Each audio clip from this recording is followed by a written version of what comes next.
Adam Golaski teaches literature and writing in the English department of Central Connecticut State University. He also teaches at the Rhode Island School of Design. He read for Central Authors roughly 10 years ago when Worse Than Myself, his collection of horror stories, was published. He's on the staff of the literary journal Fence.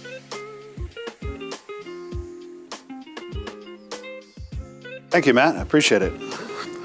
So yes, I would have read probably in 2008 from my collection of horror stories, Worse Than Myself. These poems were being written during that period and onward. Some of the poems that are in this collection arrived very much at the last minute as the manuscript coalesced. I'm not going to try to set things up too much. The influences that you mentioned from the introduction, Louis Zukofsky and George Oppen were poets that I studied fairly seriously when I was a graduate student, and they I see as figures who, including Robert Duncan and other figures from that period, kind of represent the direction that or the vein that I'm a part of. The first few poems I'm going to read are from a serial piece called Receipt Piece. And the reason it's called Receipt Piece, it's cute actually, I guess, is that the poems themselves were originally drafted on the backs of receipts. And I had the publisher reproduce a number of the receipts in the book, and I don't know how well this will show up, but so this is the receipt from CVS. Some of these are quite old, actually. In fact, I was buying a packet of blank tapes, so late 20th century maybe. But I'm going to read a few of these pieces. The receipt pieces were enormously pleasurable to write. They came to me quickly, at least in their original form.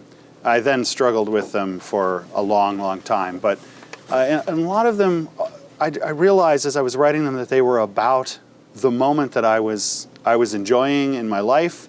I was in my 20s, and I was surrounded by other poets who I admired and who I was friends with, and so many of these pieces are sort of about inspiration and about that kind of those friendships. The titles of each poem is the receipt. I don't know that I'll read every single title, but for example, this first one is titled Mailboxes, Etc. 5 copies for 12 cents. Obviously it has really nothing to do with the content of the poem. Doze at foot of book. Outside Damascus, Saul struck by the light of inspiration. How well do you remember that day, Saul? Light peered over the walls of the city, that more famous light. Did anyone else see it, Saul? I long to be so struck. This gets me all the way into the city and back again. Oh, great scrambled designer in company of skull diagram. Holes and socket holes to relieve pressure X thousand years disintegrate, replace stone. Sockets seem, doctor, to see us perplexed by so many accidents. What plot we want to know? Earth, another hole for us all. There's no story but brains.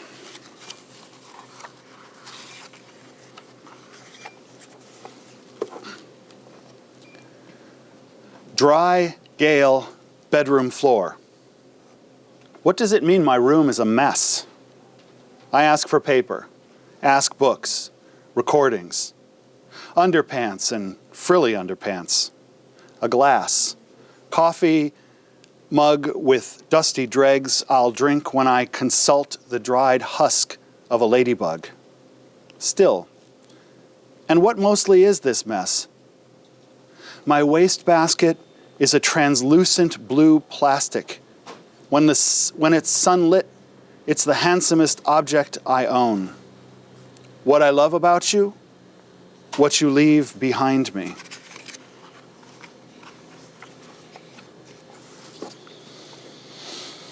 Where do you practice peace? A monk to Kate. On the porch, reading.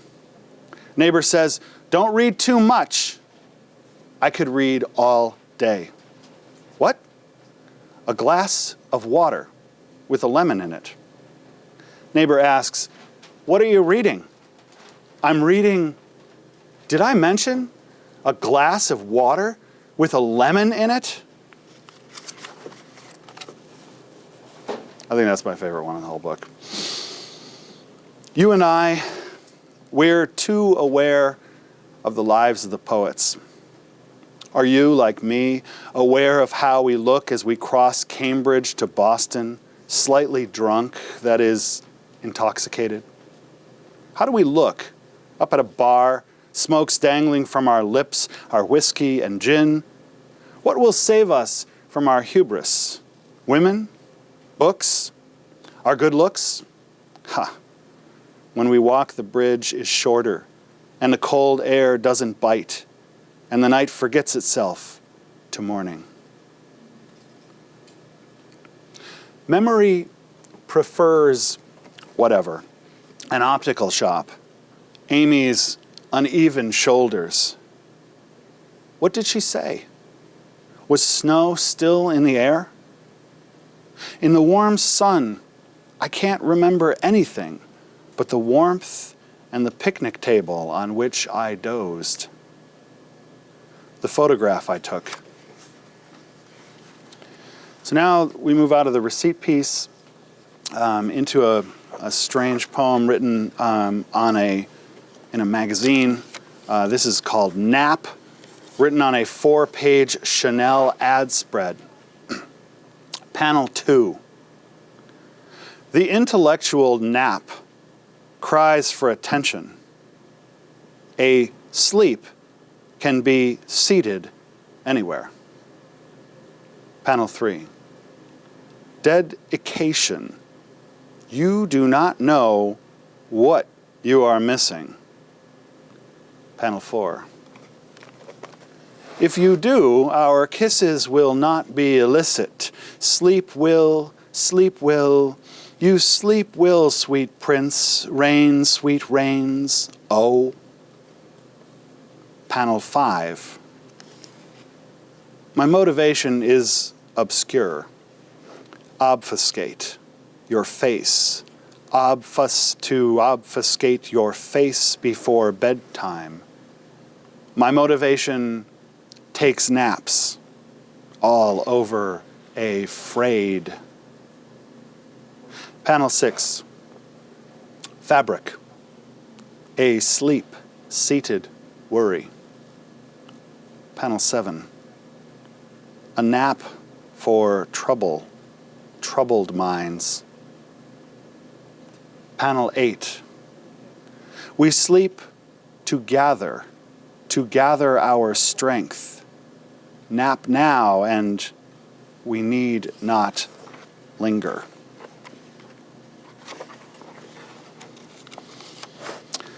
And the next two are part of a triptych. But I'm going to be perverse and only read 2 pieces of the triptych. When you speak your desire for another, wise Norlina, bury your mate wrapped in a bear's skin. Cover meat and stone dirt with bone pit, bone chip and chipped flint flick. Norlina.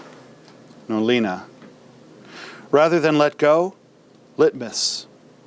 Rather than rather than assert one, replace the other with the bones of bears. Norlina, surround your mate and watch bones go gold with copper seep. Norlina, yes, your hair, it strand last ever. Thrown his bones follow a tissue path, opaque and palpable. Wise gap, Norlina. When you speak your desire for another, you'll find a vein of quartz. Therein lies copper. Rather than stand, Norlina, lie. Rather than bury, lie and lie with.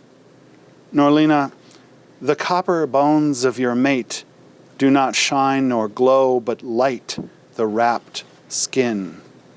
Talk, taught, and talked, talk with me, her. Norlina, so, Norlina, pull your hair taut, a knot with a copper bone. A hidden letters. At M, my name is made. Alphabet. Begin clear, but among applause, applause does rush, does but static laugh. Chloe, hidden among newsprint, streaked alabaster jasper, i.e. black and white and red all over. Applause does disappear, crystal clarity.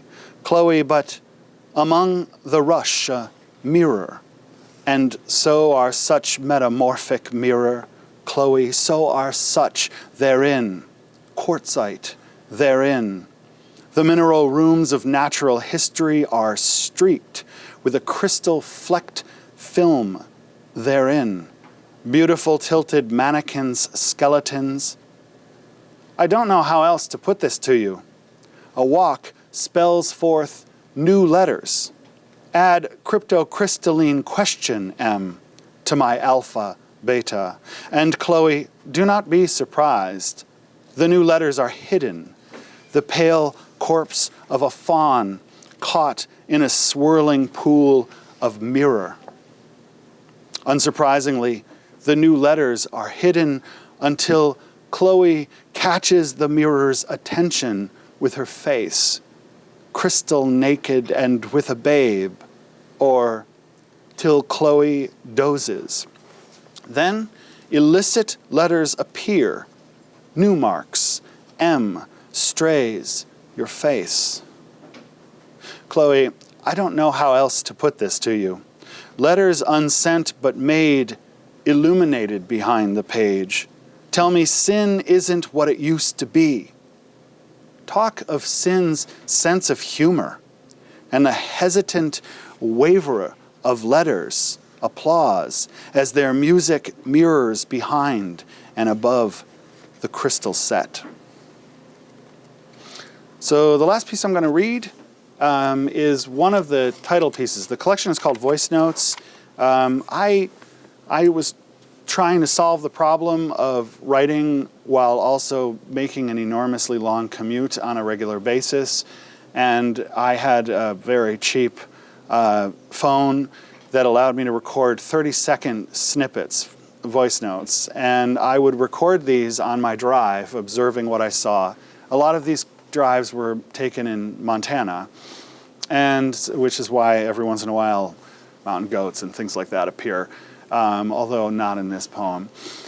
And I would then take those notes, transcribe them onto a sheet of paper, and then rework those until I had developed a poem. It was an extremely laborious process, but that became crucial to the composition of the pieces.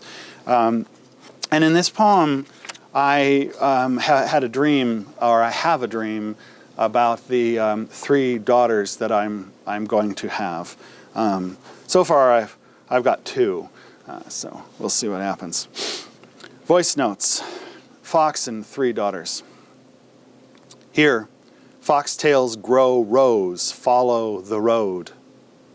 Here, night, my drive, caught between golden lumen green, between wavering band and band. All vibration, warning.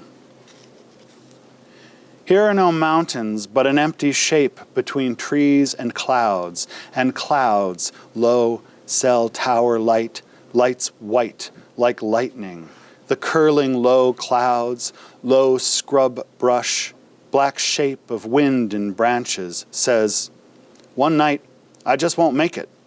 Truck with the face of a demon on it. Was it the wind that jostled the trees? My tumble to sleep? My hour and hour? My hour and other? My fluorescence of exhaustion? Blossoms in an empty parking lot? I wake my daughters all, and they wake what fox delights. My daughters, me, balcony, dilapidated black wood. My daughters, the youngest two, move their foxtails, follow in and among balustrade, red and low. My daughters, their skin is golden but gray. My eldest but gray. My eldest daughter is still, my hand on her back, the bones of her spine, our skin golden but gray and bright and bare.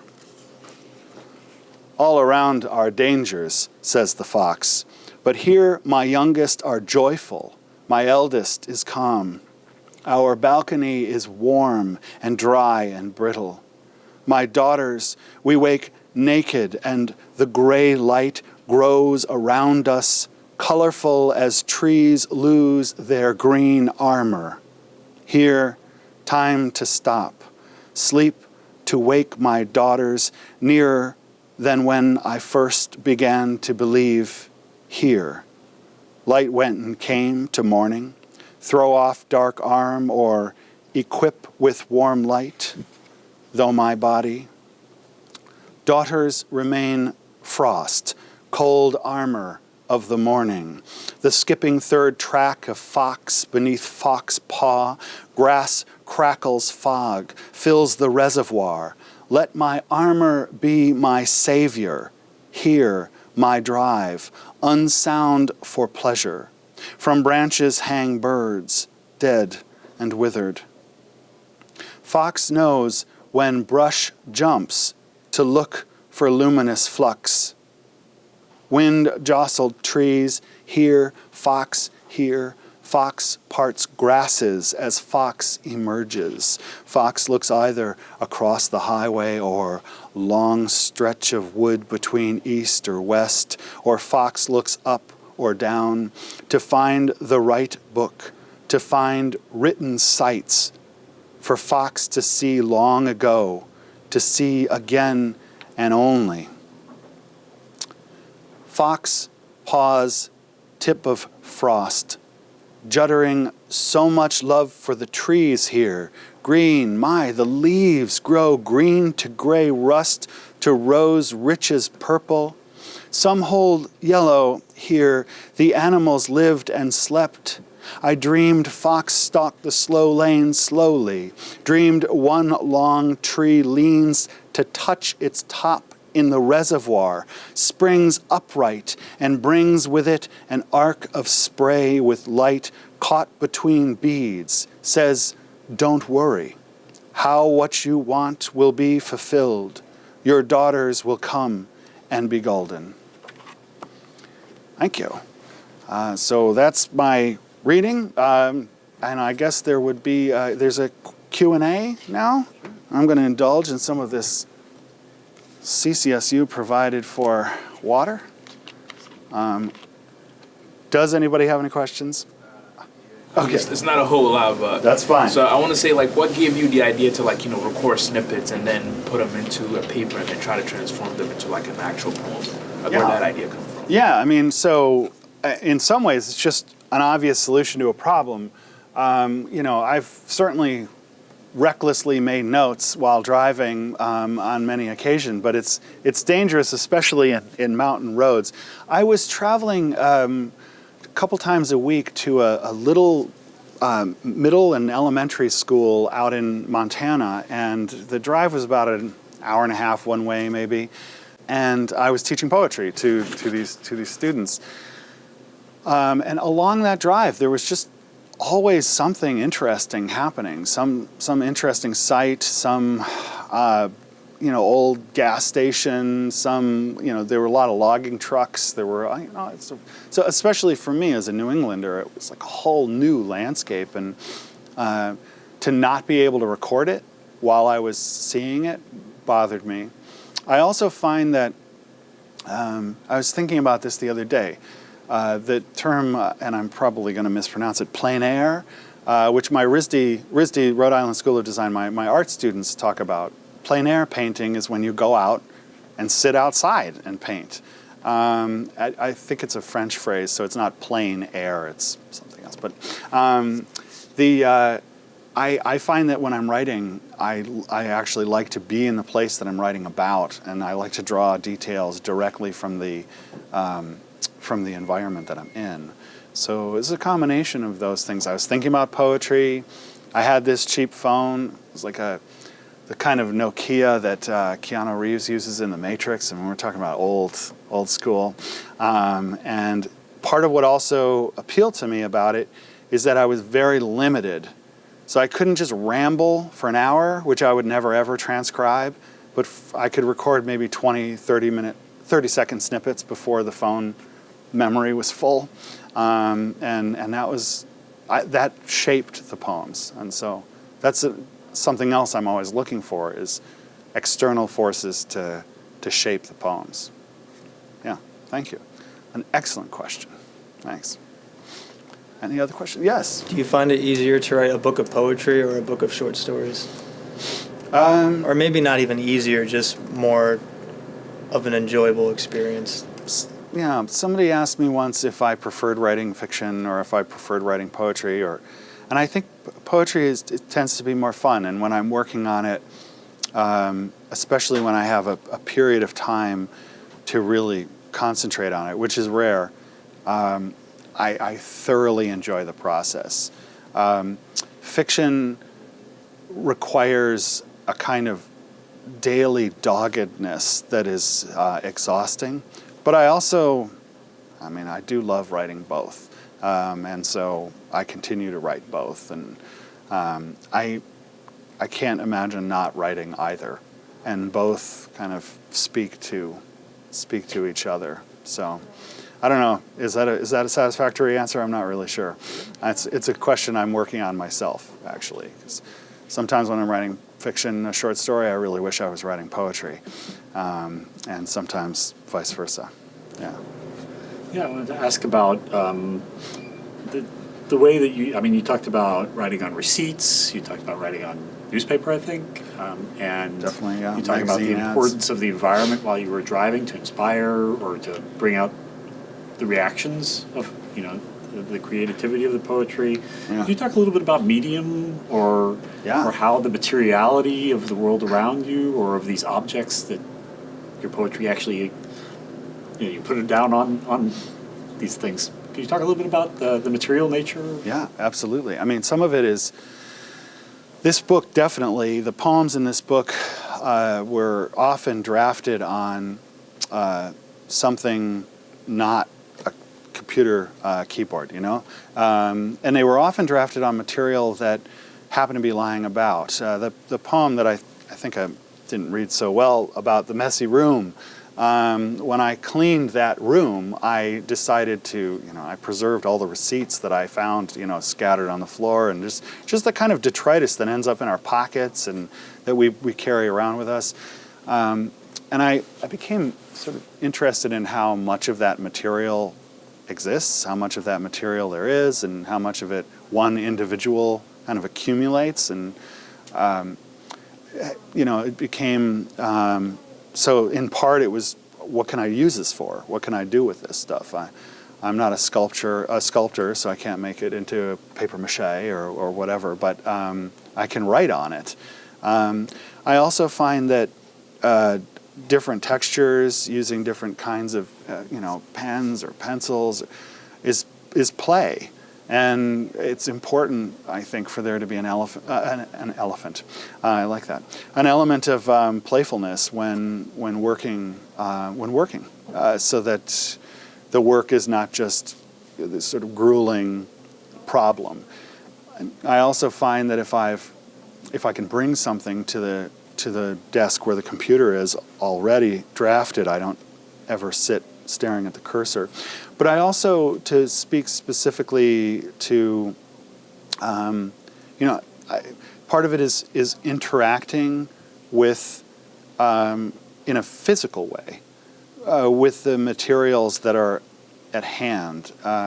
Less so now, honestly, but when I was writing a lot of these poems, magazines were everywhere, and I would flip open these, fashion magazines in the waiting room, and there would be this beautiful empty space. Maybe there'd be a skinny model somewhere, but a lot of it would just be, and I would just see that, and I would think, I want my poem to sort of be shaped by the negative space, and allow those things to determine elements of how long the poem is or how the poem is shaped.